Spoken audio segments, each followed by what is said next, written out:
머리가 깨질 듯한 통증과 함께 박은서의 의식이 수면 위로 떠올랐다. 마지막 기억은 폭우가 쏟아지는 밤, 과로로 인한 피로를 애써 무시하며 운전대를 잡았던 순간이었다. 클라이언트를 만나기 위해 무리하게 고속도로를 달리던 그녀의 차를 향해 중앙선을 넘어온 거대한 트럭의 헤드라이트 불빛이 맹렬하게 돌진해 왔다. 새가 찢어지는 굉음, 그리고 모든 것이 암흑으로 변했다. 그런데 지금 그녀가 느끼는 것은 차가운 아스팔트의 감촉이나 병원의 소독약 냄새가 아니었다. 코끝을 부드럽게 감싸는 라일락과 바닐라가 뒤섞인 값비싼 향, 그리고 그녀의 몸을 감싸고 있는 것은 뻣뻣한 환자복이 아니라 믿을 수 없을 만큼 부드럽고 매끄러운 최고급 실크 시트였다. 혼란스러운 감각의 은서는 무거운 눈꺼풀을 힘겹게 들어 올렸다. 시야에 들어온 것은 낯선 병실의 흰색 천장이 아니었다. 눈부시게 화려한 금박 장식으로 뒤덮인 거대한 방. 천장에는 중세 유럽의 성에서나 볼 법한 거대한 크리스털 샹들리에가 빛을 발하고 있었다. 고개를 돌리자 방 안을 가득 채운 호화로운 가구들이 보였다. 모든 것이 그녀의 상식을 아득히 뛰어넘는 비현실적인 사치의 극치였다. 여긴 어디지? 목소리가 튀어나왔지만 그것은 그녀 자신의 것이 아니었다. 박은서의 원래 목소리는 낮고 단호했지만 지금 그녀의 입에서 나온 소리는 맑고 높았으나 어딘지 모르게 날카롭고 신경질적인 톤을 담고 있었다.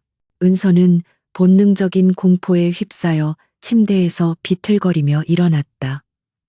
그리고 방 한쪽 벽면을 가득 채운 전신 거울 앞에 섰다. 거울 속에는 완전히 낯선 여자가 서 있었다. 붉은 빛이 감도는 탐스러운 갈색 머리카락이 어깨까지 흘러내렸고 살짝 치켜 올라간 고양이 같은 눈매는 요염했지만 오만함으로 가득 차 있었다. 얇은 실크 슬립 차림의 몸은 비현실적으로 완벽한 곡선을 그리고 있었다. 분명 눈부시게 아름다운 외모였지만 그 아름다움은 차갑고 독선적이며 타인을 깔보는 듯한 기운을 풍겼다. 이건 내가 아니야. 은서가 중얼거리며 거울 속 자신의 얼굴을 만졌다. 부드럽지만 차가운 피부의 감촉이 너무나도 생생했다. 그 순간 마치 댐이 무너지듯 낯선 기억의 홍수가 그녀의 머릿속으로 밀려 들어왔다. 아리아드 벨루아. 아니, 결혼 후 이름은 아리아 강. 대한민국 재계 서열 1위, YS그룹의 총수 강지환의 아내. 아리아는 사치와 허영의 아이콘이자 끊임없는 스캔들을 몰고 다니는 희대의 악녀였다. 그녀의 기억 속에는 끝없는 파티, 명품 쇼핑, 그리고 자신을 무시하는 사람들에게 거침없이 폭언을 퍼붓는 장면들로 가득했다. 그리고 어젯밤 그녀는 YS 백화점 VVIP 행사장에서 한정판 다이아몬드 목걸이를 두고 다른 고객과 머리채를 잡고 싸우는 추태를 보였다. 박은서는 절망감에 숨을 집어삼켰다. 그녀는 대한민국 최고의 MA 전문가였다. 수천억 원이 오가는 협상 테이블에서도 냉철함을 잃지 않았고 성공을 위해 자신의 모든 것을 바쳤다. 그렇게 치열하게 살아온 결과가 고작 이런 막장 드라마 속 악녀 계모로 빙의하는 것이란 말인가. 말도 안 돼. 이건 꿈이야. 하지만 머릿속을 울리는 지독한 숙취와 아리아가 어젯밤 마신 최고급 샴페인의 뒷맛이 현실임을 증명하고 있었다. 은서가 상황을 파악하려 애쓰는 사이 끼익 소리와 함께 침실 문이 조심스럽게 열렸다. 50대 중반으로 보이는 한 여장이 창백하게 질린 얼굴로 서 있었다. 그녀는 아리아의 눈치를 살피며 떨리는 목소리로 말했다. 사모님, 일어나셨습니까? 한 여장의 눈에는 경멸이나 동정이 아닌 순수한 공포가 서려 있었다. 아리아는 평소 하녀들에게 손찌검을 하는 것도 서슴지 않았던 것이다. 은서는 본능적으로 MA 협상 테이블에서 상대를 파악하듯 한 여장을 관찰했다. 저 공포는 아리아라는 존재가 이 집에서 얼마나 고립되어 있는지를 보여주는 증거였다. 은서가 대답 대신 미간을 찌푸리자 한 여장은 당장이라도 무슨 일이 터질 것처럼 어깨를 움츠렸다. 저 총재님께서 지금 이쪽으로 오고 계십니다. 그 말은 마치 사형 선고처럼 들렸다. 아리아의 기억 속 남편, 강지환은 이 집의 유일한 왕이자 절대 권력자였다. 그리고 그는 아리아를 지독히도 경멸하고 있었다. 한 여장의 말이 채 끝나기도 전에 복도에서부터 육중하면서도 일정한 간격의 구두 소리가 들려왔다. 한치의 오차도 없는 그 소리는 듣는 이를 압도하는 권위와 냉정함을 담고 있었다. 방 안의 공기가 급격하게 얼어붙었다. 한 여장은 거의 숨도 쉬지 못하고 고개를 더욱 깊이 숙였다. 마침내 문이 활짝 열리고 한 남자가 방 안으로 들어섰다. 칠흑 같은 검은 머리, 런던 세빌로에서 막 공수해온 듯한 완벽한 핏의 다크 네이비 수트, YS 그룹의 총수 강지환.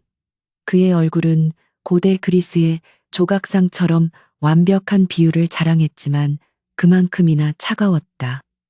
그는 아리아를 인간이 아닌 잘못 놓인 물건처럼 쳐다보았다. 그의 얼음장 같은 시선이 아리아의 흐트러진 실크 슬립과 헝클어진 머리카락을 훑었다. 그의 얇은 입술이 경멸을 담아 비틀렸다. 아직도 일어나지 않은 건가? 하긴 어젯밤 YS 백화점 전체를 무대로 그런 대단한 쇼를 벌였으니 피곤하기도 하겠지. 그의 목소리는 그녀의 뻔뻔함에 대한 노골적인 경멸로 가득 차 있었다. 은서는 아니 이제 아리아가 된 그녀는 아무 말도 할 수 없었다. 박은서라면 이 상황에서 즉각적으로 상황을 분석하고 대응 전략을 세웠겠지만 지금 그녀는 아리아의 몸에 갇힌 이방인이었다. 강지환은 그녀의 침묵을 또 다른 반항이나 연극으로 받아들인 듯했다. 네가 원하는 게 YS 그룹 안주인이라는 타이틀이었다면 넌 그 자리를 지킬 최소한의 품격조차 갖추지 못했어. 강지환은 품 안에서 서류 봉투 하나를 꺼내 그녀 앞에 화장대 위로 던졌다. 얇은 종이 몇 장이 테이블 위로 흩어지며 그 위쪽에 찍힌 이혼 합의서라는 굵은 글씨가 선명하게 드러났다. 이혼? 아리아의 목소리로 은서가 중얼거렸다. 심장이 차갑게 내려앉는 것 같았다. 그녀는 이 세계에 떨어진 지 1시간도 채 되지 않아 남편이라는 남자에게서 이혼 서류를 받게 된 것이다. 그것도 악녀라는 타이틀과 함께. 강지환은 마치 더러운 것을 보는 듯한 눈빛으로 그녀를 응시했다. 위자료는 네가 평생 만져볼 수도 없는 금액을 넣어뒀다. 네가 그동안 사들인 온갖 쓰레기들을 처분할 비용까지 넉넉하게 포함해서. 그는 이 상황을 마치 골치 아픈 부실 기업을 정리하는 애매처럼 처리하고 있었다. 단 조건이 있지. 그의 목소리는 더욱 낮고 위협적으로 변했다. 네가 가진 YS의 지분은 모두 포기하고 앞으로 강지환의 아내였다는 사실을 그 어디에서도 입 밖에 내지 않겠다는 서약서에 서명해야 해. 물론 유민이에 대한 접근도 금지다. 유민, 그의 아들, 아리아의 의부사들. 그때였다. 육중한 문틈 사이로 작은 머리 하나가 삐죽 튀어나왔다. 강지환을 꼭 빼닮은 검은 머리의 사내아이였지만 그 작은 얼굴에는 아비의 냉정함보다 훨씬 더 노골적이고 격렬한 증오가 담겨 있었다. 강지환의 아들, 10살배기 강유민이었다. 유민은 아리아를 보자마자 얼굴을 찡그리며 외쳤다. 아빠, 저 마녀 드디어 우리 집에서 쫓아내는 거예요? 당장 쫓아내요. 아이의 목소리에는 악녀 계모에 대한 순수한 적이가 가득했다. 아리아의 기억 속 그녀는 유민의 친어머니 유품을 멋대로 내다 버린 적이 있었다. 아이의 증오는 당연한 것이었다. 강지환은 아들의 외침을 제지하지 않았다. 오히려 그는 아들의 반응이 이 상황을 종결지을 좋은 구실이라 생각하는 듯했다. 그는 유민의 어깨를 감싸 안으며 아리아에게 최후 통첩을 날렸다. 네가 이 집안에 그리고 내 아들에게 어떤 존재인지 똑똑히 봤겠지. 은서는 차가운 대리석 바닥에 맨발로 서 있었다. 한 남자의 얼음 같은 냉대, 한 아이의 불타는 증오, 그리고 아리아라는 인물이 남긴 최악의 평판과 당장 눈앞에 닥친 이혼이라는 현실. 이것이 그녀가 이 낯선 세계에서 마주한 첫 번째 풍경이었다. 머리는 여전히 지끈거렸고 심장은 공포와 절망으로 차갑게 식어갔다. 이대로 쫓겨날 수는 없어. 그녀는 생각했다. 박은서로서의 삶은 이미 트럭에 치여 끝났다. 아리아로서의 삶이 방금 시작됐고 시작과 동시에 벼랑 끝에 몰렸다. 이혼 서류에 도장을 찍고 빈손으로 나간다면 아리아의 평판과 성격상 그녀는 한 푼도 제대로 받지 못하거나 혹은 최악의 스캔들을 뒤집어쓰고 사회에서 매장당할지도 몰랐다. 그녀는 M&A 전문가였다. 그녀의 전문 분야는 가치가 떨어진 기업을 인수해 그 가치를 극대화하는 것이었다. 지금 그녀에게 주어진 아리아라는 펜은 그야말로 최악의 부실 자산이었다. 하지만 박은서는 단 한 번도 협상을 포기해 본 적이 없었다. 강지환은 더 이상 그녀에게 시간을 허비할 생각이 없어 보였다. 내일 아침까지 결정해. 이 서류에 조용히 서명하고 떠나든 아니면 내가 네가 가진 그 보잘것없는 날개마저 완전히 꺾어버리기 전에 그는 아들 유민을 데리고 망설임 없이 돌아섰다. 쾅 하고 닫히는 육중한 문소리가 아리아의 심장에 쐐기를 박는 듯했다. 방 안에는 다시 무거운 정막이 흘렀다. 한 여장은 겁에 질린 얼굴로 그녀의 눈치를 살피다 조용히 방을 빠져나갔다. 이제 이 거대하고 호화로운 방 안에 그녀는 완벽하게 혼자 남았다. 아리아는 아니 은서는 천천히 화장대 의자에 주저앉았다. 그녀의 떨리는 손이 차가운 이혼 합의서 위를 덮었다. 거울 속 악녀의 얼굴은 여전히 오만하고 아름다웠지만 그 푸른빛이 감도는 눈동자 속에는 박은서의 절박하고도 냉철한 이성이 번뜩이기 시작했다. 좋아, 강지환. 당신이 내민 이 최악의 계약 어디 한번 검토해보지. 그녀는 살아남아야 했다. 어떤 방식으로든. 다음 날 아침 강지환이 예상했던 광경은 펼쳐지지 않았다. 아리아의 방에서는 접시 깨지는 소리나 날카로운 비명 소리가 들려오지 않았다. 어젯밤 이혼 서류를 받아든 여자의 반응이라고는 믿을 수 없을 만큼 그 거대한 침실은 이상할 정도로 고요했다. 한 여장은 사모님이 아주 일찍 일어나 독한 블랙 커피를 찾으셨다고 보고했다. 강지환이 아리아의 방문을 열었을 때 그녀는 침대에 누워있지도 눈물에 젖어있지도 않았다. 그녀는 거대한 창가 옆 책상에 똑바로 앉아 있었다. 어젯밤 그가 던져준 이혼 합의서가 그녀 앞에 펼쳐져 있었고 그녀는 마치 중대한 M&A 계약서를 검토하는 변호사처럼 진지한 표정으로 서류를 읽어내려가고 있었다. 그녀의 손에는 아리아의 것이라고는 상상할 수 없었던 얇은 만년필이 들려 있었다. 그녀는 강지환이 들어온 것을 알면서도 고개조차 들지 않았다. 그녀는 강지환이 들어온 것을 고개조차 들지 않았다. 그녀의 이런 무관심 혹은 집중력은 강지환에게 완전히 낯선 것이었다. 그는 이 또한 그녀의 새로운 연극일 것이라 치부하며 차갑게 입을 열었다. 결정은 했나? 그 막대한 위자료에 만족하고 떠나기로. 그의 목소리에는 이 지긋지긋한 관계를 빨리 끝내고 싶은 노골적인 경멸이 담겨 있었다. 그는 그녀가 당장이라도 펜을 던지고 달려와 돈 봉투를 확인하며 천박하게 웃거나 혹은 더 많은 것을 요구하며 매달릴 것이라 예상했다. 하지만 아리아는 천천히 고개를 들었다. 어젯밤의 공포와 절망은 온데간데 없었다. 그녀의 눈은 맑고 이성적이었으며 심지어 약간의 조소를 띠고 있었다. 이 합의서 말인가요? 꽤나 흥미롭더군요. 그녀의 목소리는 평소의 신경질적인 톤이 아니라 낮고 차분한 알토에 가까웠다. 강지환의 미간이 미세하게 좁혀졌다. 흥미롭다고? 그는 그녀의 의도를 파악할 수 없었다. 당신, 지금 이 상황에서 농담을 할 처지가 아닐 텐데. 그는 그녀가 마지막 발악으로 자신의 인내심을 시험하고 있다고 생각했다. 농담이라뇨. 아리아는, 아니 은서는 펜 끝으로 서류의 한 조항을 가볍게 두드렸다.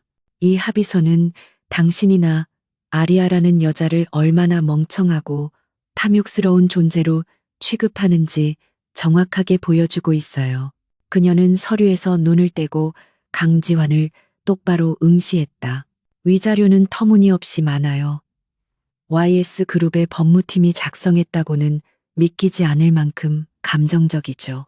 하지만 그 대가로 요구하는 지분 포기 각서와 비밀 유지 조항은 허술하기 짝이 없어요. 박은서로서의 날카로운 분석력이 튀어나왔다. 그녀는 적대적 인수를 수십 건 처리해본 전문가였다. 강지환은 처음으로 그녀의 말에 반박할 타이밍을 놓쳤다. 그는 지금 자신이 무슨 말을 듣고 있는지 의심했다. 아리아가 법무팀의 서류를 논하고 감정적이니 허술하다느니 하는 평가를 내리고 있었다. 무슨 헛소리를 하려는 거지? 내가 만약 당신이 생각하는 그런 악녀라면 그녀가 말을 이었다. 이 돈을 받고 즉시 당신의 숙적인 한성그룹에 YS의 내부 정보를 팔아넘길 거예요. 이 위약금 조항으로는 어림도 없죠. 이 계약, 당신의 냉철한 이미지와는 다르게 아주 순진하고 전략적이지 못해요. 순간 강지환의 얼음 같던 표정에 당혹감이 스쳤다. 그는 그녀의 새로운 연극에 어이없어 해야 할지, 아니면 그녀가 내뱉은 말의 의미를 곱씹어야 할지 혼란스러웠다. 아리아는 명품과 파티 외에는 아무것도 모르는 여자였다. 적어도 그가 아는 아리아는 그랬다. 그래서 네가 원하는 게 뭔데? 강지환은 애써 평정심을 되찾으며 물었다. 더 완벽한 비밀 유지 조항? 아니면 더 많은 위자료? 그는 그녀가 결국 돈 문제로 돌아올 것이라 확신했다. 아니요. 아리아는 자리에서 일어났다. 그녀는 이혼 서류를 반으로 접어 강지환에게 돌려주지 않고 책상 한쪽에 단정하게 밀어두었다. 당장은 이혼하지 않겠어요. 그 말은 선언이라기보다는 통보에 가까웠다. 강지환은 어이가 없었다. 지금 네가 거부할 수 있는 입장이라고 생각하나? 그의 목소리에 분노가 실리기 시작했다. 어젯밤 네가 백화점에서 벌인 추태만으로도 난 널 빈손으로 쫓아낼 명분이 충분해. 쫓아내 보시죠. 아리아가 그의 눈을 피하지 않고 말했다. 하지만 그냥은 안 나가요. 당신이 날 YS그룹의 안주인으로 들인 건 내 집안의 몰락한 명성이라도 필요했기 때문이겠죠. 내가 지금 이대로 쫓겨나면 당신의 완벽한 이미지에도 흠집이 생길 텐데요. 그녀는 아리아의 기억을 더듬어 그들의 정략 결혼의 본질을 꿰뚫어 보았다. 강지환은 입을 다물었다. 그녀의 말이 맞았다. 그는 아리아의 오만함과 무지함에 질려 있었지만 그들의 결혼은 분명한 목적을 가진 계약이었다. 하지만 지금 그의 앞에 서 있는 여자는 그가 계약했던 멍청한 아리아가 아니었다. 그녀는 마치 하룻밤 사이에 완전히 다른 사람이 된 것 같았다. 좋아, 시간을 더 주지. 강지환은 이 알 수 없는 변화를 더 지켜보기로 결정했다. 그는 이 새로운 아리아가 과연 어디까지 갈 수 있는지 궁금해졌다. 하지만 내 인내심도 바닥을 보이고 있다는 걸 명심해. 그는 차갑게 말을 내뱉고 방을 나섰다. 문이 닫히고 은서는 참았던 숨을 내쉬었다. 첫 번째 고비는 넘겼다. 그날 저녁 지옥 같은 식사 시간이 돌아왔다. 거대하고 차가운 식탁에는 어김없이 세 사람이 앉았다. 식탁의 상석에는 강지환이, 그 맞은편에는 아리아가, 그리고 그들 사이에는 아들 강유민이 앉아 있었다. 식탁 위에는 최고급 식기들이 세팅되었지만 공기는 살얼음판처럼 차가웠다. 유미는 노골적인 저기를 담은 눈빛으로 아리아를 쏘아보고 있었다. 아침에 아빠가 저 마녀의 방에서 나오는 것을 보았지만 마녀는 쫓겨나지 않았다. 유미는 실망감과 분노에 휩싸였다. 그는 자신의 친어머니를 잊고 저런 사치스러운 여자를 데려온 아빠도 그리고 저 여자도 모두 미웠다. 아리아는, 아니, 은서는 이 숨막히는 분위기 속에서 억지로 음식을 입에 넣고 있었다. 그녀는 오늘 아리아의 드레스룸에서 그나마 가장 단정해 보이는 아이보리색 캐시미어 원피스를 골라 입었다. 물론 그 단정한 원피스조차 수백만 원을 호가하는 명품이었지만 말이다. 강지환은 식사 내내 말이 없었지만 그의 시선은 간헐적으로 아리아에게 향했다. 그는 그녀가 어떻게 행동하는지 관찰하고 있었다. 그녀는 이전처럼 음식을 깨작거리거나 불평을 늘어놓지 않았다. 그저 묵묵히 기계적으로 식사를 할 뿐이었다. 그때였다. 하녀가 부드러운 호박 크림 수프를 유민의 앞에 조심스럽게 내려놓았다. 유민은 수프 그릇을 노려보다가 사악한 미소를 지으며 아리아를 쳐다보았다. 그리고 그는 마치 실수인 것처럼 팔을 크게 휘저었다. 아, 미끄러졌네. 쨍그랑 하는 소리와 함께 물잔이 넘어지고 그 물잔이 수프 그릇을 밀어냈다. 뜨거운 호박 크림 수프가 공중으로 튀어올라 정확하게 아리아의 아이보리색 원피스 가슴팍으로 쏟아졌다. 모든 것이 순식간에 일어났다. 식당 안의 모든 움직임이 멈췄다. 한 여장은 사색이 되어 얼굴이 하얗게 질렸다. 그녀는 아리아가 지난번에 드레스에 와인을 쏟았다는 이유로 자신의 뺨을 때렸던 것을 기억했다. 강지환은 인상을 찌푸리며 냅킨을 집어들었다. 또다시 아리아의 귀에 거슬리는 비명과 히스테리가 시작될 것이라 생각했다. 강지환이 아리아의 방문을 열었을 때 그녀는 침대에 누워있지도 눈물에 젖어있지도 않았다. 그녀는 거대한 창가 옆 책상에 똑바로 앉아 있었다. 어젯밤 그가 던져준 이혼 합의서가 그녀 앞에 펼쳐져 있었고 그녀는 마치 중대한 MA 계약서를 검토하는 변호사처럼 진지한 표정으로 서류를 읽어 내려가고 있었다. 하지만 아리아는 비명을 지르지 않았다. 그녀는 단지 뜨거운 수프에 어깨를 살짝 움츠렸을 뿐 놀라울 정도로 침착했다. 그녀는 엉망이 된 자신의 원피스를 말없이 내려다보았다. 그리고 천천히 냅킨을 들어 가슴팍에 묻은 수프를 닦아내기 시작했다. 그녀의 침묵이 식당 안의 긴장을 더욱 고조시켰다. 유미는 자신이 예상했던 반응이 나오지 않자 당황하기 시작했다. 왜 화를 내지 않지? 왜 소리를 지르지 않는 거야? 마침내 아리아가 고개를 들었다. 그녀는 화가 난 표정이 아니었다. 오히려 그녀의 눈에는 걱정의 빛이 감돌았다. 그녀는 냅킨으로 손을 닦으며 유민을 똑바로 바라보고 조용히 입을 열었다. 괜찮니? 유민은 숨을 헛하고 들이마셨다. 뭐라고? 그가 되물었다. 너는 되지 않았어? 아리아가 다시 물었다. 수프가 꽤 뜨거웠는데 팔이나 손에 튀지 않았니? 그녀의 목소리에는 그 어떤 비난이나 분노도 담겨 있지 않았다.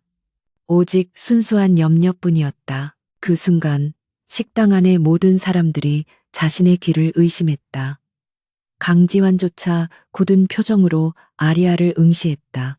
유미는 마치 귀신이라도 본 듯한 표정으로 아리아를 바라보았다.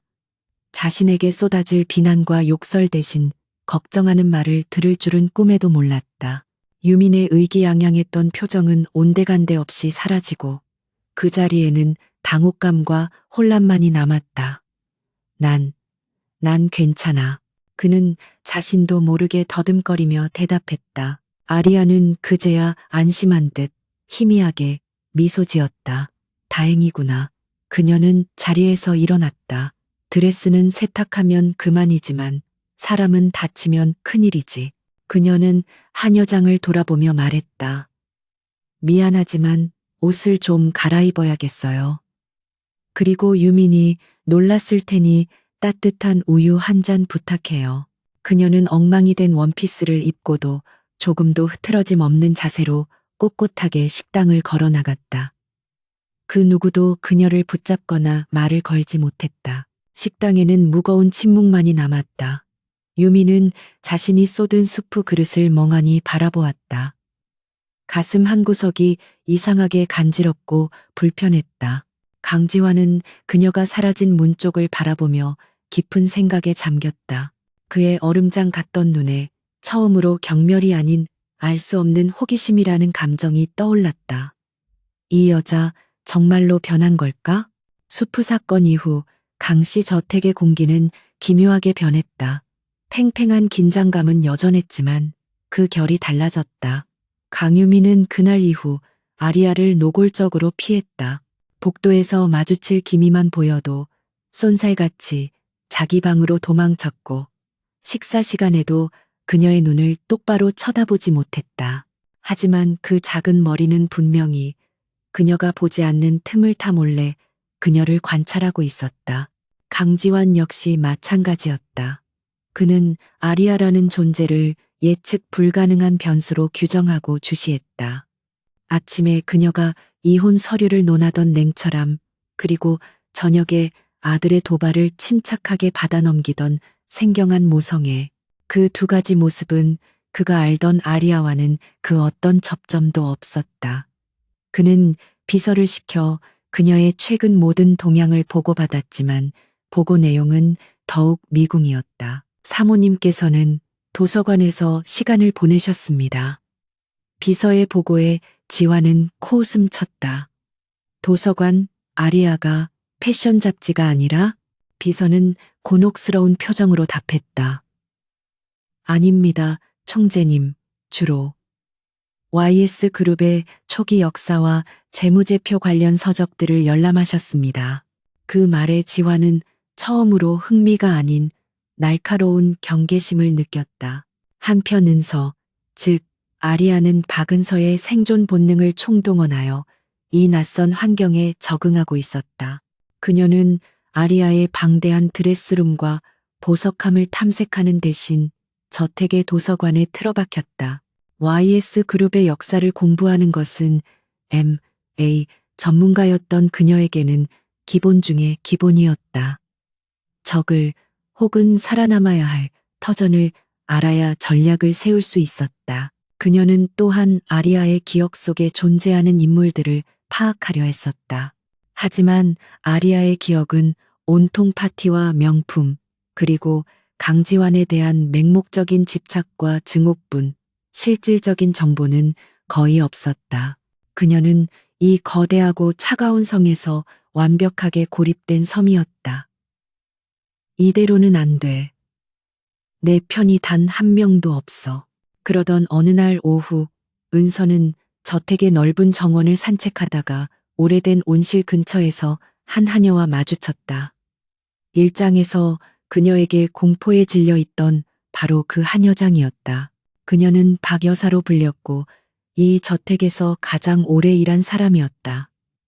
은서가 다가가자 박 여사는 또다시 잔뜩 긴장한 채 고개를 숙였다. 날씨가 좋네요, 박 여사님. 은서가 먼저 말을 건넸다. 그녀의 목소리는 평소 아리아의 날카로운 톤이 아닌 박은서 본래의 차분한 중저음이었다. 박 여사는 놀란 듯 어깨를 움찔했지만 이내내 사모님이라고 짧게 대답했다. 저 혹시 유민이에 대해 좀 알려줄 수 있나요? 은서의 질문은 계산된 것이었다. 그녀는 이 집안의 진짜 약한 고리가 유민이라는 것을 알았다. 박 여사는 당황한 기색이 역력했다. 아리아가 유민에게 관심을 보인 것은 이번이 처음이었다. 도련님, 말씀이십니까? 그 아이, 평소에 뭘 좋아하는지, 뭘 싫어하는지 내가 너무 무심했던 것 같아서요. 은서는 일부러 슬픔과 후회가 섞인 표정을 지었다.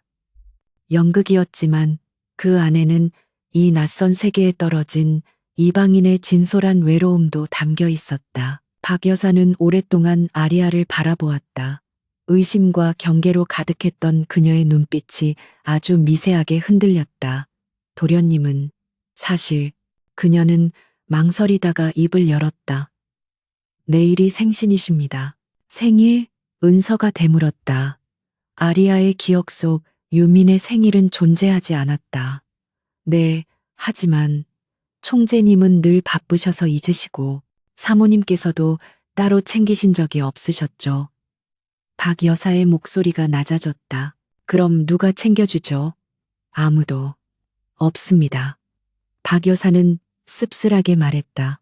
돌아가신 안주인께서 살아계실 적에는 늘 직접 미역국과 잡채를 만들어 주셨습니다. 도련님이 가장 좋아하시던 음식이었죠. 하지만 그분이 돌아가신 후로는 도련님 생일은 그냥 조용히 지나갔습니다. 그 순간 은서의 머릿속에 번개가 쳤다. 이것은 단순한 기회가 아니었다. 이것은 이 얼어붙은 관계를 깨뜨릴 수 있는 유일한 열쇠였다. 박 여사님, 내일 아침 주방을 좀 쓸 수 있게 해주세요. 그리고 아무에게도 말하지 말아주세요. 특히 총재님께는요. 다음날 새벽 해가 뜨기도 전 YS그룹 총수 저택의 거대한 주방은 발칵 뒤집혔다. 최고급 프랑스 요리를 전문으로 하는 총주방장과 그의 팀원들은 자신들의 눈을 의심했다. 사치와 변덕의 상징인 사모님 아리아가 머리를 질끈 묶고 앞치마를 두른 채 주방에 서 있었기 때문이었다. 사모님, 이런 누추한 곳에 어인일이십니까? 원하시는 것이 있다면 말씀만. 총주방장이 달려나와 아리아를 막아섰다. 아리아는 손을 들어 그의 말을 막았다. 오늘은 내가 직접 요리를 할 거예요. 다들 2시간만 자리를 비켜주실 수 있나요? 주방 식구들은 경악했지만 감히 사모님의 명령을 거역할 수는 없었다. 그들이 쭈뼛거리며 주방을 나가자 은서는 미리 박 여사에게 부탁해둔 평범한 식재료들을 꺼냈다. 최고급 트러플이나 캐비어가 아닌 잘 마른 미역과 당면, 신선한 채소와 질 좋은 한우 불고기감이었다. 박은서는 MA 전문가로 살면서도 요리가 유일한 취미이자 스트레스 해소법이었다. 그녀의 손길은 망설임 없이 능숙했다. 미역을 볶고 육수를 내는 솜씨나 불고기를 재우는 양념 비율은 전문가 수준이었다. 고소한 참기름 냄새와 달콤한 간장 냄새가 차갑기만 하던 저택의 복도를 천천히 채우기 시작했다. 그날 저녁 유미는 어김없이 차가운 식당으로 불려왔다. 또 그 마녀와 숨막히는 식사를 해야 한다는 생각에 발걸음이 천근만근이었다. 하지만 그가 들어선 곳은 웅장한 대형 식당이 아닌 과거 가족들이 사용했던 작은 다이닝 룸이었다. 그리고 식탁 위에는 화려한 프랑스 요리 대신 김이 모락모락 나는 흰 쌀밥과 미역국, 잡채, 그리고 불고기가 정갈하게 차려져 있었다. 유미는 그 자리에 얼어붙었다. 이 냄새, 이 음식들. 그것은 꿈속에서나 그리워했던 돌아가신 엄마의 냄새였다. 그는 고개를 들어 맞은편을 보았다. 아리아가 화려한 드레스가 아닌 단정한 스웨터 차림으로 조용히 앉아 있었다. 앉아, 유미나, 저녁 먹어야지. 그녀의 목소리는 이상하게도 부드러웠다. 유미는 홀린 듯이 의자에 앉았다. 그리고 자신도 모르게 숟가락을 들어 미역국을 한 입 떠먹었다. 그 순간 잊고 있었던 따뜻한 기억이 온몸으로 퍼져나갔다. 엄마가 끓여주던 바로 그 맛이었다. 아이의 눈에 눈물이 고이기 시작했다. 그는 고개를 숙인 채 마치 무언가에 쫓기는 사람처럼 허겁지겁 음식을 입으로 밀어넣었다. 그때 평소처럼 늦게 귀가한 강지환이 다이닝룸으로 들어섰다. 그는 또 다른 히스테리나 싸움을 예상하며 피곤한 얼굴로 문을 열었다. 그러나 그가 마주한 것은 완벽한 침묵이었다. 그리고 믿을 수 없는 광경이었다. 그의 아들 유민이 평소에는 밥에 손도 대지 않던 그 아이가 고개를 그릇에 밟고 울면서 밥을 먹고 있었다. 그리고 식탁 위에는 아내의 유품에서나 보았던 그녀가 유민에게 끓여주던 바로 그 생일상이 차려져 있었다. 강지환은 숨이 멎는 것 같았다. 그는 아들을 그리고 식탁을 마지막으로 이 모든 것을 태연하게 지켜보고 있는 아리아를 번갈아 쳐다보았다. 이게 다 무슨. 유미는 그제야 아빠가 온 것을 알아차리고 벌떡 일어섰다. 눈물 콧물로 범벅이 된 얼굴이었다. 그는 아리아를 향해 소리쳤다. 당신이 뭔데 멋대로 이런 짓을 해. 엄마 흉내내지 마. 아이는 울부짖으며 식당을 뛰쳐나갔다. 식당에는 정막이 흘렀다.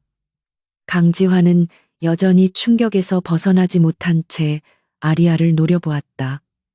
그의 눈은 대체 정체가 뭐냐고 묻고 있었다.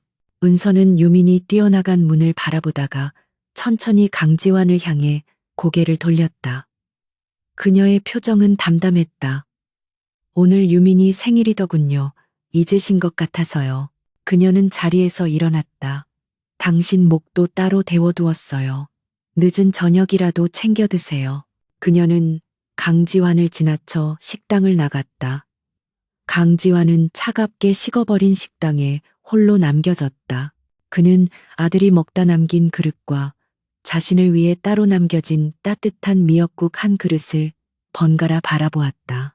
그의 철벽 같던 마음속에 설명할 수 없는 균열이 생겨나고 있었다. 잊혀진 생일 만찬이 남긴 파장은 조용했지만 깊었다. 강유미는 여전히 아리아를 마녀라고 부르기를 고집했지만 그 호칭에 담긴 날카로운 증오는 눈에 띄게 무뎌져 있었다. 그는 이제 복도에서 그녀를 마주쳐도 도망가지 않았다.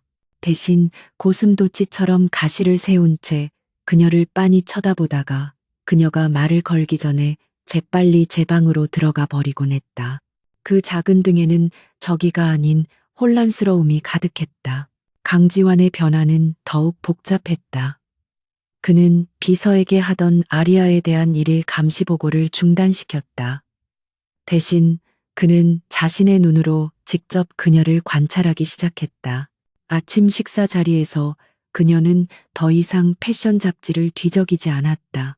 그녀의 손에는 YS 그룹의 연간 재무 보고서가 들려 있었고 그녀의 시선은 마치 숙련된 분석가처럼 복잡한 숫자들 사이를 오갔다.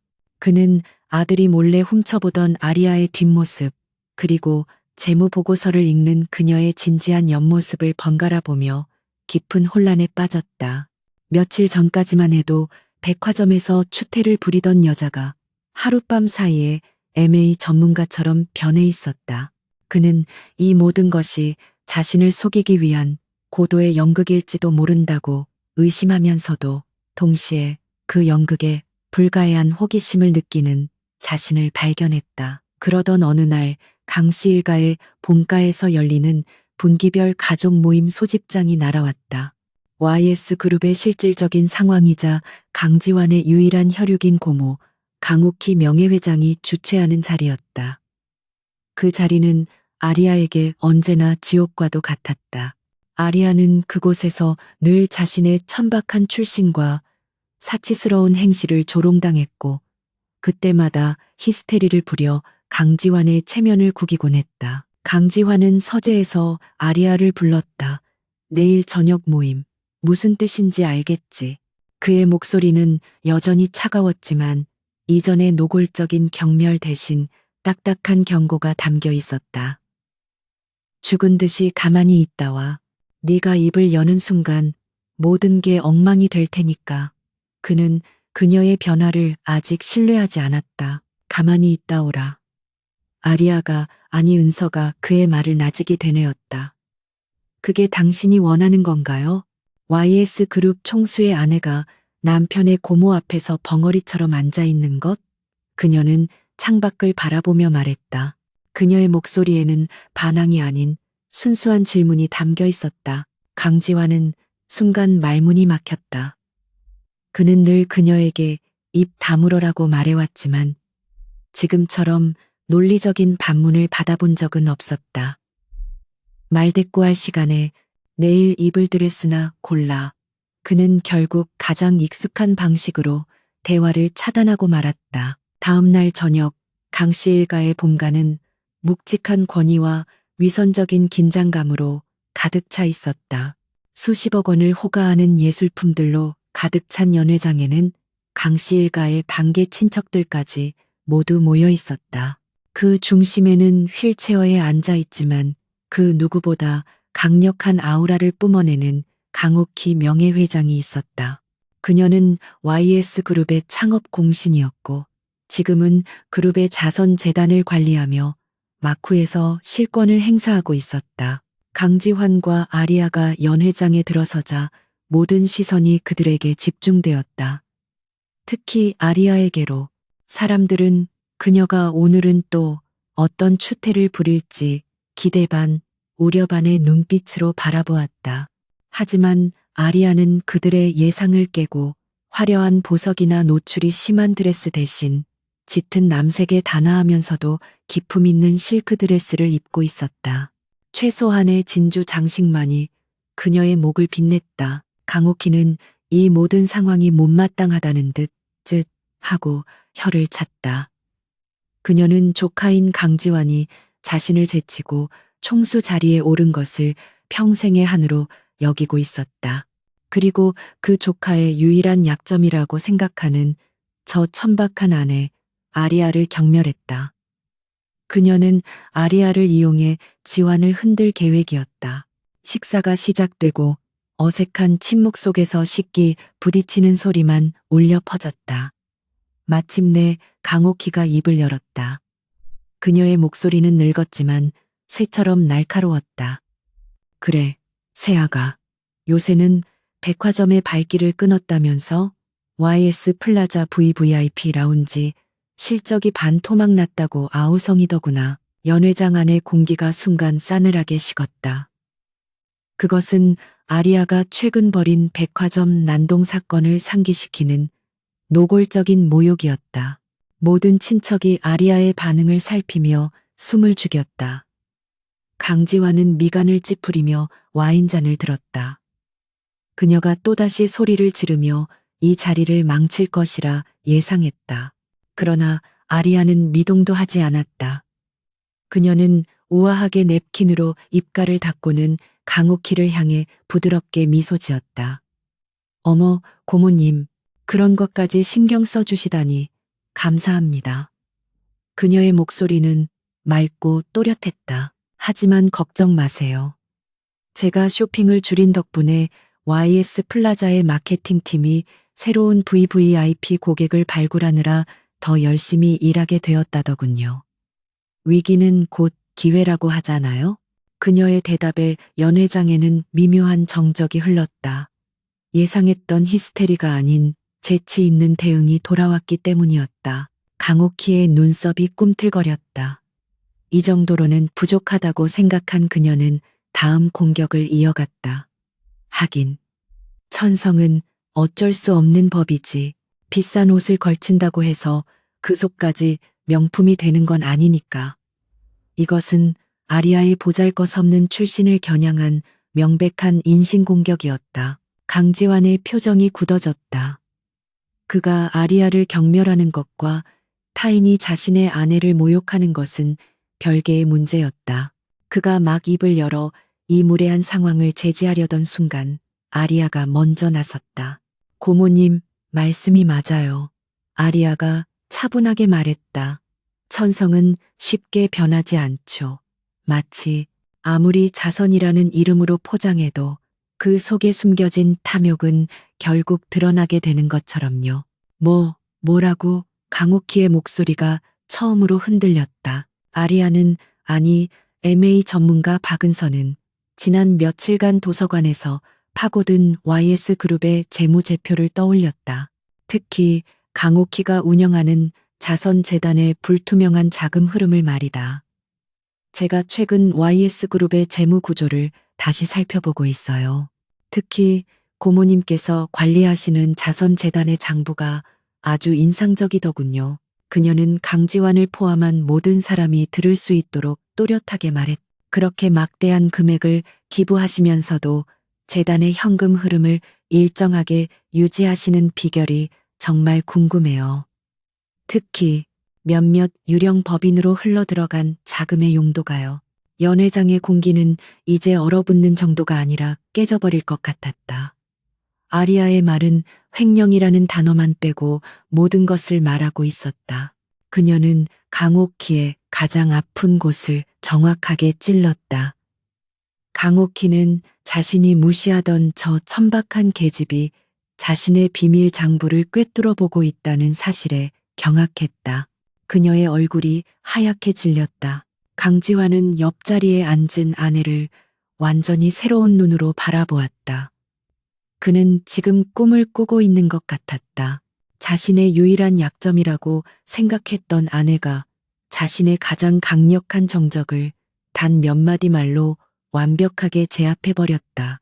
그것도 자신이 가장 골치 아파하던 재단 비리 문제를 거론하면서. 아리아는 태연하게 와인을 한 모금 마셨다. 그리고는 아무 일 없었다는 듯 강옥희에게 다시 한번 상냥하게 미소 지었다. 제가 숫자에 좀 밝아서요.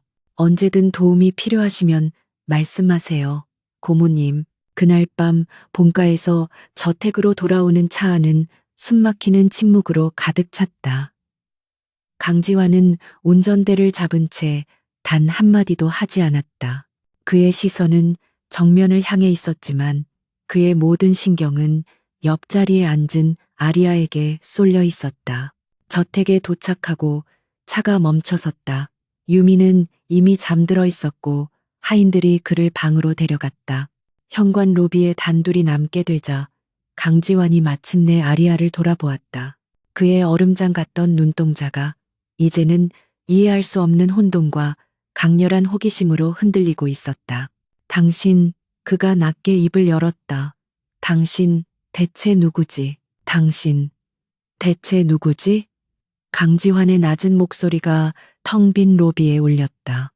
그 질문은 단순한 의문이 아니라 지난 몇 년간 그가 아리아라는 존재에 대해 쌓아 올렸던 모든 확신과 경멸이 한꺼번에 무너져 내리며 터져나온 혼란의 외침이었다. 그는 자신의 아내라는 이름표를 단 낯선 여자를 마치 평생 처음 보는 적을 대하듯 샅샅이 훑어보았다. 은서는 그의 시선을 피하지 않았다. 심장이 발밑까지 떨어지는 것 같았지만 그녀는 수많은 애매의 협상장에서 다져진 최고의 포커 페이스를 유지했다. 그게 무슨 뜻이죠? 난 아리아예요. 당신 아내 강아리아. 그녀의 대답은 지극히 당연했지만 그녀의 눈빛은 그가 알던 아리아의 공허한 눈빛이 아니었다. 그곳에는 감당할 수 없는 깊이의 이성이 자리하고 있었다. 아리아라고? 강지환은 헛웃음을 터뜨렸다. 내 아내 아리아는 재무제표는커녕 본인이 서명하는 카드값 명세서조차 읽지 않던 여자였어. 그녀는 내 고모가 뒤로 얼마를 빼돌리든 상관하지 않았지. 오직 다음 시즌 신상백과 보석에만 미쳐 있었으니까. 그가 위협적으로 한 걸음 다가섰다. 그의 그림자가 그녀를 완전히 덮었다. 사람은 변해요, 지환 씨. 은서는 물러서지 않았다. 그녀는 빙해라는 이 세상의 언어가 아닌 진실을 말할 수 없었다. 대신 그가 이해할 수 있는 단어를 선택해야 했다. 어쩌면 바닥까지 떨어지고 나서야 비로소 내가 누구인지, 내가 이 집에서 어떤 존재여야 하는지 깨닫게 된 걸지도 모르죠. 그녀는 각성이라는 그럴듯한 포장지를 내밀었다. 강지환은 그녀의 눈동자 속에서 거짓이나 연극의 증거를 찾으려 했지만 그곳에는 그가 감히 뛰어들 엄두도 내지 못할 차가운 심연만이 일렁이고 있었다. 그는 결국 아무 말도 하지 못했다. 그는 자신의 완벽한 통제하에 있던 세계가 이 여자 한 사람으로 인해 예측 불가능하게 뒤틀리고 있음을 인정해야 했다. 그는 넥타이를 거칠게 풀며 대답 대신 자신의 서재로 향했다. 그날 밤 강지환은 잠을 이루지 못했다. 가족 모임에서의 격돌 이후 강 씨 저택에는 기묘한 평화가 찾아왔다. 아니, 평화라기보다는 숨을 죽인 탐색전에 가까웠다. 강유미는 더 이상 은서를 마녀라고 부르며 물건을 던지지 않았다. 대신 그는 식탁에서 그녀가 자신을 쳐다보지 않을 때 몰래 그녀의 얼굴을 훔쳐보곤 했다. 저 여자가 정말 그 무서운 마녀가 맞는지, 아니면 엄마의 미역국 냄새가 나는 다른 사람인지 아이는 혼란스러워하고 있었다. 강지환 역시 마찬가지였다. 그는 아리아에 대한 일을 감시 보고를 중단시켰지만 그것은 감시를 그만둔 것이 아니라 자신의 눈으로 직접 확인하겠다는 의미였다.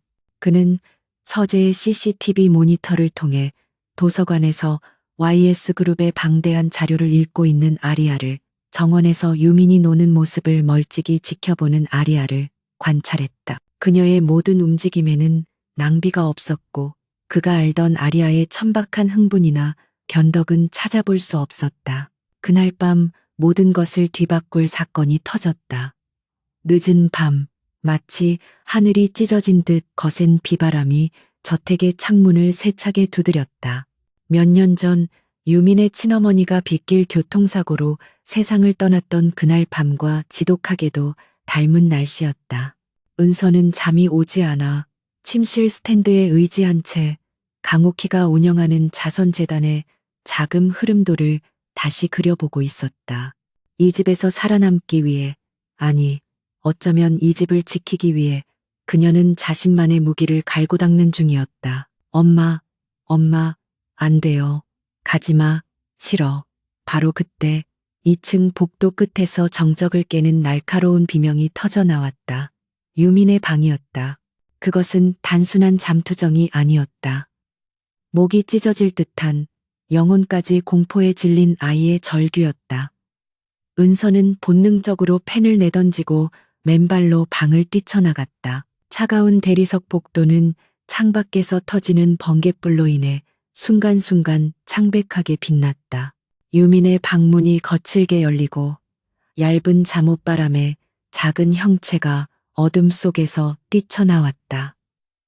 아이는 눈을 감은 채 무언가에 쫓기는 듯 울부짖고 있었다. 싫어, 어두워, 무서워, 엄마. 아이는 완전히 악몽에 사로잡혀 있었다. 유미는 복도를 비틀거리며 내달렸다. 하지만 아이가 무의식적으로 향한 곳은 복도 더 안쪽에 있는 아버지 강지환의 서재나 침실이 아니었다. 아이는 본능적으로 최근 며칠간 자신에게 따뜻한 밥을 지어주고 자신을 향해 처음으로 걱정 어린 눈빛을 보냈던 유일한 존재의 방을 향해 달려가고 있었다. 복도 한가운데로 뛰쳐나온 은서와 유미는 정면으로 부딪혔다. 아이는 자신을 껴안은 것이 누구인지 확인할 겨를도 없이 그녀의 부드러운 실크 잠옷자락을 붙들고 파고들었다. 무서워요. 살려주세요. 아이의 작은 몸은 사시나무처럼 떨리고 있었다.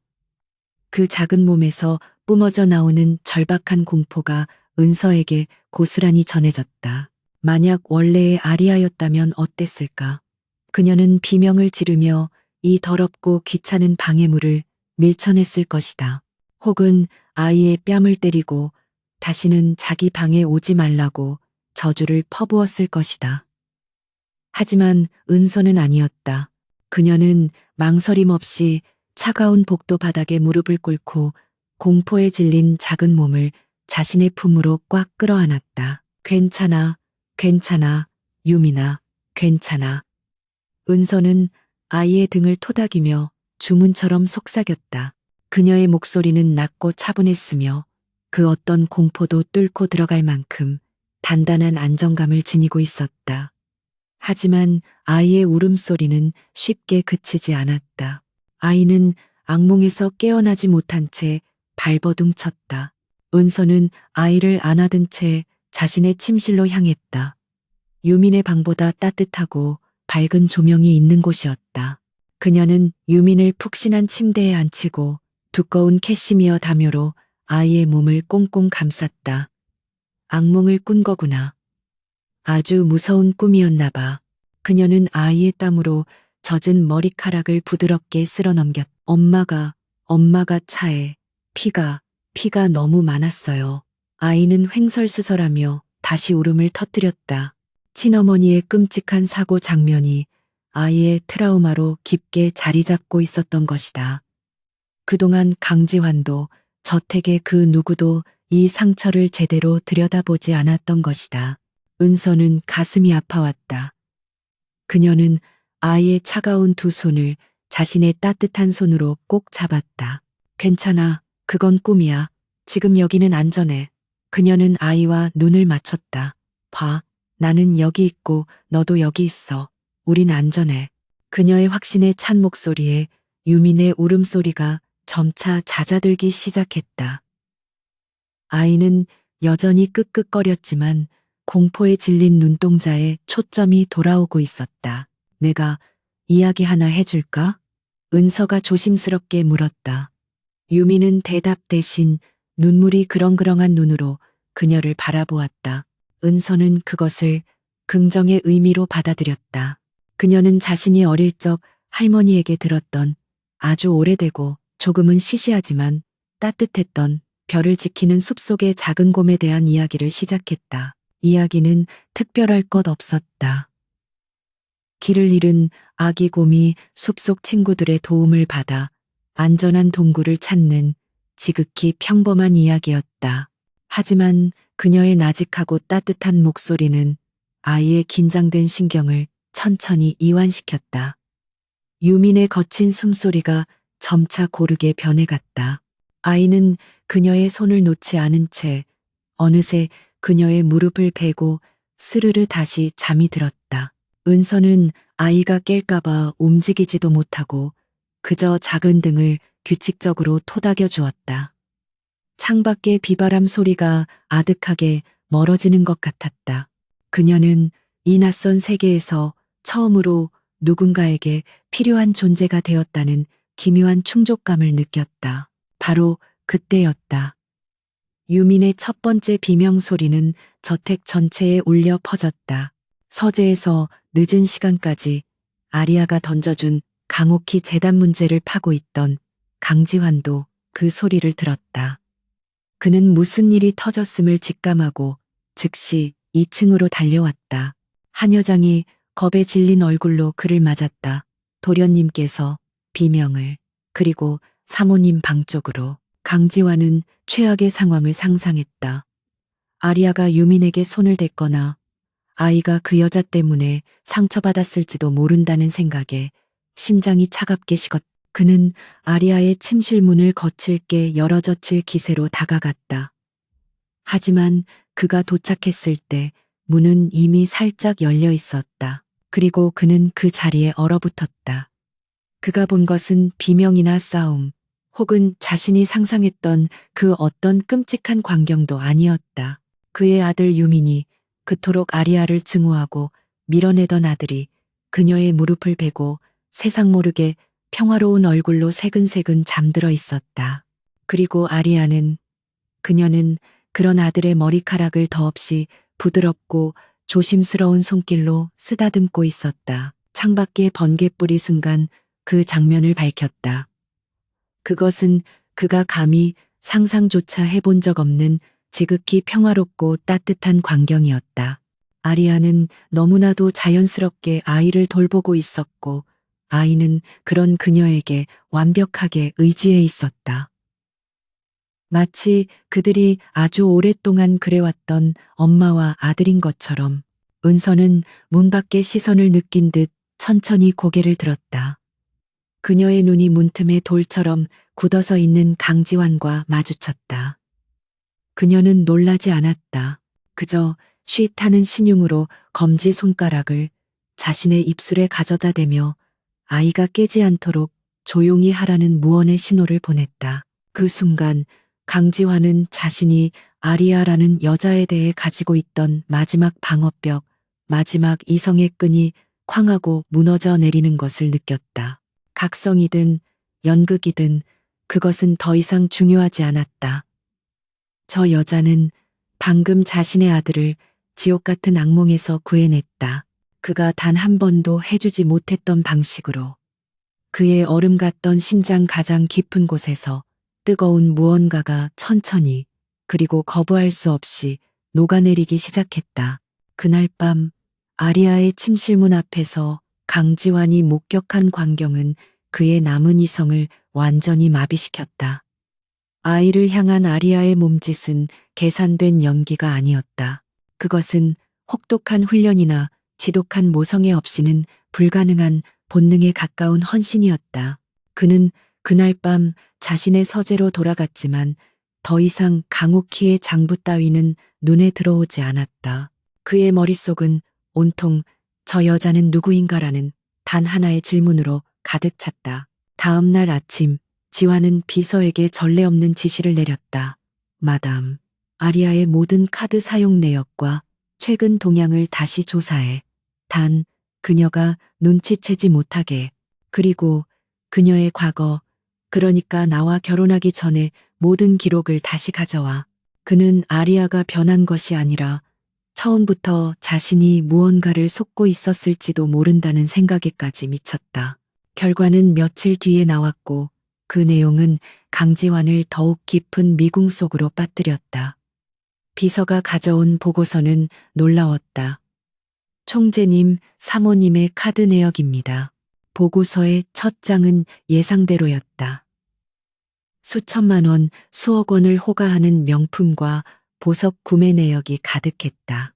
하지만 그것은 정확히 그녀가 백화점에서 난동을 부린 그날을 기점으로 완전히 끊겨 있었다. 그날 이후 사모님 명의의 카드는 단 한 번도 사용되지 않았습니다. 비서의 목소리에도 당혹감이 묻어났다. 그럼 뭘 하고 지내지? 지환이 날카롭게 물었다. 그게 비서는 다음 장을 넘겼다. 사모님께서는 개인 자금으로 YS그룹과 한성그룹을 포함한 국내 주요 대기업의 주식을 소량 매입하셨습니다. 그리고 YS그룹의 재무 구조 분석과 관련된 전문 서적들을 다수 주문하셨습니다. 강지환은 자신의 눈을 의심했다. 아리아가 주식을, 그것도 YS그룹의 재무 분석책을 샀다고? 이것은 그녀가 강옥희 앞에서 했던 말이 단순한 허세가 아니었음을 증명했다. 그녀는 정말로 이 그룹의 내부를 파고들고 있었다. 결혼 전 기록은? 그가 물었다. 비서는 고개를 저었다. 특별한 것이 없습니다. 총재님. 벨루와 백 작가의 몰락, 사교계 데뷔, 그리고 총재님과의 결혼. 그 사이에는 그저 끝없는 파티와 스캔들뿐입니다. 강지환은 보고서를 덮었다. 과거 기록은 지금의 아리아를 설명해 주지 못했다. 지금의 그녀는 마치 YS그룹을 적대적으로 인수하기 위해 투입된 고도로 훈련된 M&A 전문가처럼 행동하고 있었다. 각성이라고 하기엔 너무나도 완벽하고 연극이라고 하기엔 너무나도 치밀했다. 그는 이 미스터리를 자신의 눈으로 직접 확인해야겠다고 결심했다. 그날 밤 지환은 평소보다 일찍 저택으로 돌아왔다. 유미는 저녁을 먹고 자기 방으로 돌아간 후였고 저택은 고요했다. 한여장 박 여사는 총재의 일은 귀가에 놀랐지만 이내 사모님이 서재에 계시다고 보고했다. 그녀의 서재, 원래는 아리아가 명품 카탈로그를 보던 방이었지만 지금 그곳은 완전히 다른 용도로 사용되고 있었다. 지환은 노크도 없이 서재 문을 열었다. 방 안에는 은은한 스탠드 불빛만이 켜져 있었다. 아리아는 거대한 마호가니 책상에 앉아 산더미처럼 쌓인 서류 더미에 몰두해 있었다. 그녀의 앞에는 노트북이 켜져 있었고 복잡한 엑셀 시트와 기업 지배구조 도표가 화면을 가득 채우고 있었다. 그녀는 지환이 들어온 것도 모를 만큼 깊이 집중하고 있었다. 그가 헛기침을 하며 존재감을 드러내자 아리아는 그제야 놀란 듯 고개를 들었다. 당신 일찍 왔네요. 그녀의 목소리는 평소처럼 차분했지만 무언가를 들킨 사람처럼 미세하게 흔들렸고 본능적으로 노트북 화면을 가리려는 듯한 몸짓을 보였다. 뭘 하고 있었지? 지환이 책상으로 다가오며 물었다. 그의 시선은 아리아의 얼굴이 아닌 그녀가 황급히 덮으려던 서류에 고정되어 있었다. 그가 손을 뻗어 서류 한 장을 집어들었다. 그것은 YS 그룹의 계열사 간 내부 거래, 내역과 자금 흐름을 분석한 그가 봐도 혀를 내두를 만큼 치밀한 보고서였다. 이게 뭐야? 그의 목소리는 분노가 아닌 순수한 경악으로 떨렸다. 이걸 당신이 직접 작성했어? 그는 믿을 수 없다는 듯 아리아를 쳐다보았다. 강욱희 명예회장의 자선재단이 YS건설의 유령 자회사를 통해 어떻게 자금을 세탁하고 있는지 분석한 자료예요. 은서는 더 이상 숨길 수 없다고 판단했다. 그녀는 자리에서 일어났다. 당신이 이혼 합의서를 내밀던 날, 난 생각했죠. 이대로 쫓겨날 수는 없다고. 살아남기 위해선 나만의 무기가 필요했어요. 그녀는 책상 위에 또 다른 서류 뭉치를 가리켰다. 이건 아리아가 당신과 결혼한 직후부터 긁어댄 카드 내역이에요. 하지만 이상하죠. 아리아는 그렇게 많은 돈을 썼는데 정작 그녀의 개인 금고는 텅 비어 있었어요. 은서는 강지환의 눈을 똑바로 바라보았다. 원래의 아리아는 멍청하고 사치스러웠지만 동시에 교활했어요. 그녀는 당신 몰래 거액의 비자금을 조성하고 있었어요. 강옥희 고모님과 손을 잡고서 은서는 박은서의 분석력을 동원해 아리아의 기억 조각과 YS그룹의 재무제표 사이의 연결고리를 찾아낸 것이다. 강지환은 숨이 멎는 것 같았다.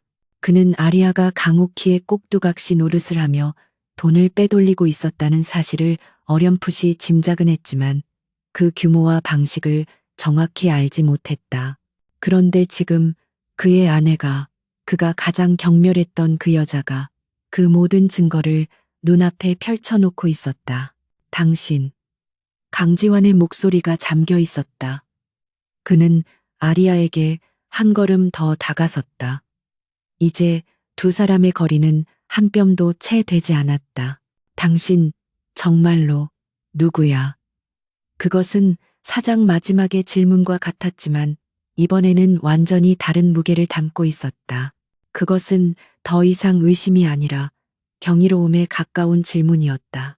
은서는 그의 흔들리는 눈동자를 마주 보았다. 말했잖아요. 난 아리아라고.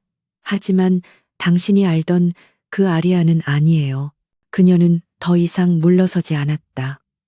그녀는 이 남자와 동등한 파트너로서 협상 테이블에 앉을 준비가 되어 있었다. 강지환은 오랫동안 그녀를 바라보았다. 그녀의 눈동자 속에서 그는 더 이상 과거의 천박한 악녀를 볼 수 없었다. 그곳에는 자신보다 더 냉철하게 YS그룹의 심장부를 꿰뚫어보는 무서울 정도로 지적인 여자가 서 있었다. 그는 자신이 이 여자를 경멸했던 것이 아니라 어쩌면 처음부터 두려워했던 것일지도 모른다는 생각을 처음으로 하게 되었다. 그는 자신의 서재로 돌아가지 않았다. 대신 아리아의 서재에 있는 자신의 전용 금고로 향했다. 그가 결혼 초 아리아에게 이혼을 요구받을 때를 대비해 보관해 두었던 바로 그 이혼 합의서가 그곳에 있었다. 그는 그 서류 봉투를 꺼내 들었다. 은서는 숨을 죽이고 그를 바라보았다.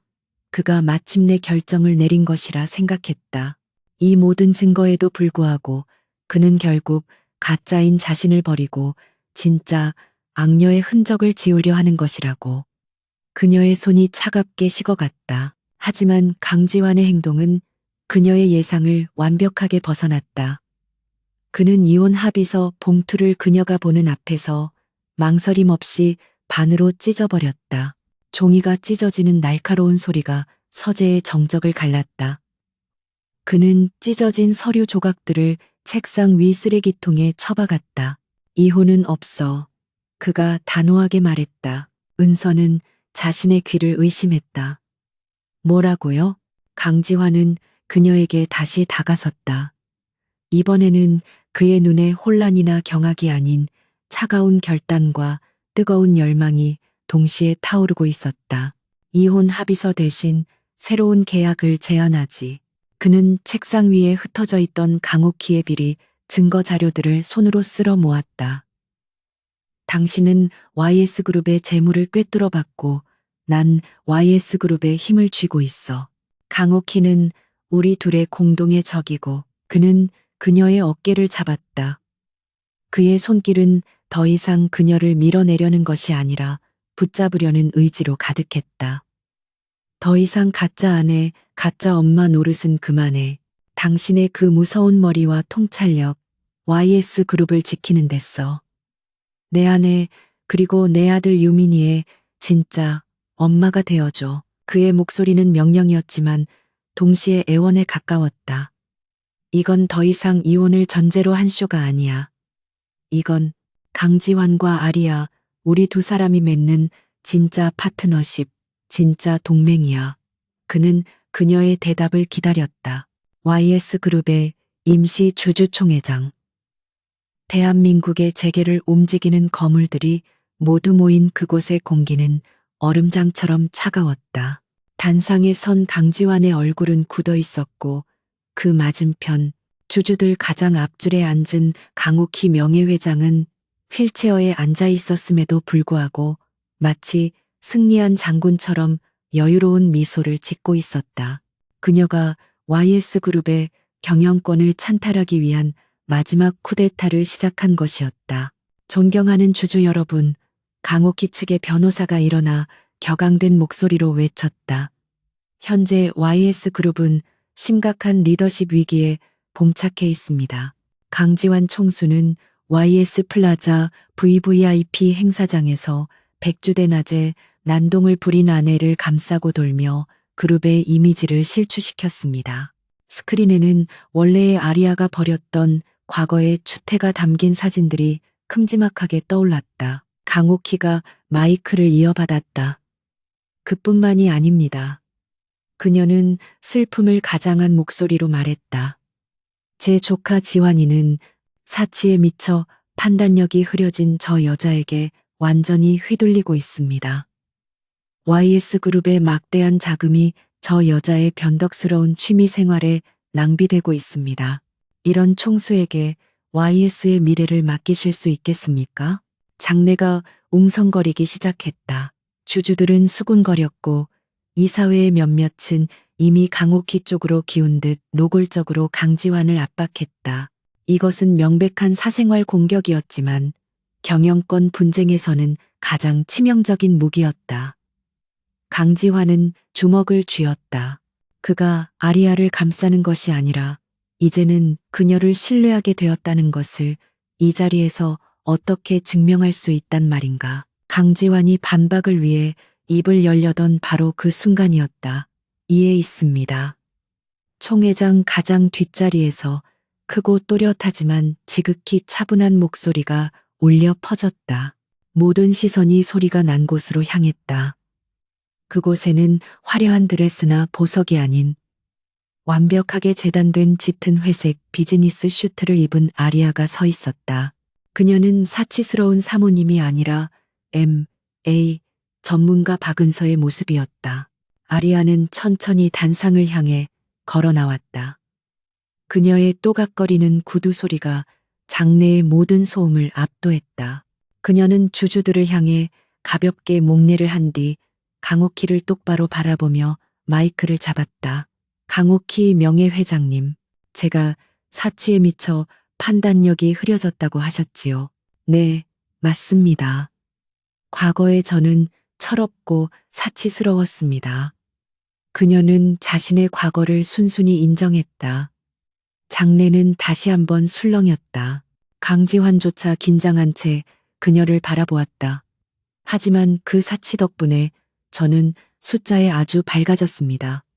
특히 YS그룹의 돈이 어디로 새고 있는지에 대해서는 누구보다 잘 알게 되었죠. 아리아는, 아니 은서는 자신의 노트북을 꺼내 메인 스크린에 연결했다. 강옥희의 스캔들 사진이 사라지고 그 자리에는 복잡하게 얽힌 자금 흐름도와 수십 개의 법인명이 나타났다. 그것은 그녀가 지난 몇 주간 밤을 새워 완성한 강옥희 횡령의 완벽한 증거였다. 고모님, 그녀의 목소리는 이제 얼음장처럼 차가워졌다. YS 자선재단의 이름으로 기부된 자금이 YS 건설의 유령 자회사를 거쳐 이 페이퍼 컴퍼니들로 흘러들어간 내역입니다. 이 돈이 고모님의 해외 별장과 개인 미술품을 사들이는 데 쓰였다는 증거이기도 하고요. 강옥희의 얼굴에서 여유로운 미소가 순식간에 사라졌다. 그녀의 안색이 사색이 되었다. 네, 네가 감히 무슨 허튼 소리를. 허튼 소리라고요? 아리아는 준비한 자료를 스크린에 차례로 띄웠다. 해외 법인의 등기부 등본, 비밀리에 거래된 은행 송금 내역, 그리고 강옥희의 대리인 서명이 담긴 계약서까지. 그것은 강지환조차 파악하지 못했던 완벽한 증거의 사슬이었다. 제가 낭비한 돈은 고모님이 횡령한 금액의 100분의 1도 되지 않더군요. 아리아는 마지막으로 주주들을 향해 돌아섰다. 저의 사치는 YS그룹의 돈을 그저 썼지만 고모님의 검소함은 YS그룹의 돈을 훔쳤습니다. 그룹의 진짜 위기는 총수의 아내가 명품을 사는 것이 아니라 명예회장이 그룹의 근간을 좀먹고 있었다는 사실입니다. 판단은 주주 여러분의 몫입니다. 총 회장은 숨소리 하나 들리지 않는 정적에 휩싸였다. 그리고 곧 폭풍 같은 동요가 일었다. 강옥희의 편에 섰던 이사들은 얼굴이 하얗게 질렸고 주주들은 분노를 터뜨렸다. 강지환은 단상에서 내려와 아리아의 옆에 섰다.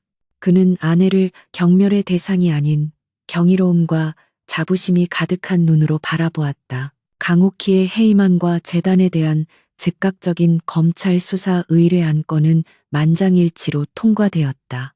강지환의 리더십은 그 어느 때보다 굳건해졌다. YS그룹의 치열했던 전쟁은 그 누구도 예상치 못했던 악녀 계모 아리아의 손에 의해 완벽하게 종결되었다. 그날의 폭풍이 지나가고 몇 주가 흘렀다. 계절은 바뀌어 차가운 겨울 공기 대신 따뜻한 봄바람이 불기 시작했다. 더 이상 그들은 그 거대하고 차가운 저택의 다이닝룸에서 식사하지 않았다. 주말 오후 세 사람은 강지환의 다크 네이비 수트나 아리아의 명품 드레스가 아닌 편안한 일상복 차림으로 한적한 공원을 찾았다. 강유미는 더 이상 어둡고 반항적인 아이가 아니었다. 아이는 잔디밭 위를 신나게 뛰어다니며 강아지처럼 웃고 있었다. 강지환과 아리아는 벤치에 앉아있지 않았다. 그들은 조금 떨어져서 아이가 시야에서 벗어나지 않도록 천천히 함께 걷고 있었다. 두 사람 사이에는 편안하지만 어색한 침묵이 흘렀다. 주주총회 이후 강지환은 아리아에게 고맙다거나 사랑한다는 말 대신 YS그룹의 재무 전략에 대한 그녀의 의견을 묻기 시작했다. 그들의 관계는 뜨거운 연인이라기보다는 가장 신뢰할 수 있는 동료이자 파트너에 가까웠다. 은서는 그것으로 만족했다. 그녀는 이 낯선 세계에서 자신의 자리와 지켜야 할 작은 아이를 얻었으니까. 그때 강지환이 걷다 말고 문득 멈춰섰다. 아리아, 그가 그녀의 이름을 불렀다. 그의 목소리는 더 이상 얼음장처럼 차갑거나 육장에서처럼 열망에 차있지도 않았다. 그저 따뜻했다. 은서가 그를 돌아보자 그는 아무 말 없이 손을 내밀어 그녀의 손을 잡았다. 그의 손은 크고 단단했다. 그것은 육장에서 그가 제안했던 동맹의 확인이나 계약의 이행이 아니었다. 그저 한 남자가 한 여자에게 전하는 말로 다 할 수 없는 깊은 신뢰와 보호의 약속이었다. 은서는 놀랐지만 그의 손을 뿌리치지 않았다. 그녀는 그의 손을 마주 잡았다. 바로 그때 앞서 달려가던 유민이 아이스크림 2개를 들고 그들에게 달려왔다. 아빠, 그리고 아이는 숨을 헐떡이며 아리아의 앞에 섰다. 그리고는 늘 그렇듯 아빠에게 먼저 아이스크림을 건네는 대신 딸기맛 아이스크림 하나를 아리아에게 불쑥 내밀었다. 여기요. 유미는 잠시 망설였다. 그 작은 머릿속에서 수많은 고민이 스쳐 지나가는 듯했다. 그는 그녀를 마녀라고 불렀고 당신이라고 불렀다. 하지만 지금 그의 눈앞에 있는 여자는 악몽에서 자신을 구해준 따뜻한 미역국을 끓여준 사람이었다. 아이는 마침내 작은 용기를 내어 입을 열었다. 엄마, 그 한마디에 은서의 심장이 쿵 하고 내려앉았다. 그녀는 자신이 이 세계에 온 이후 처음으로 온몸의 긴장이 풀리며 눈물이 핑 도는 것을 느꼈다. 그녀는 떨리는 손으로 아이스크림을 받아들었다. 고마워, 유민아. 그 광경을 지켜보던 강지환의 표정이 부드럽게 풀렸다. 그는 아리아의 손을 잡은 자신의 손에 힘을 더했다. 그는 자신의 아내를 바라보았다. 그녀는 여전히 그가 처음 만났던 악녀 아리아의 아름다운 얼굴을 하고 있었지만 이제 그에게 그녀는 세상 그 누구와도 바꿀 수 없는 유일한 사람이었다.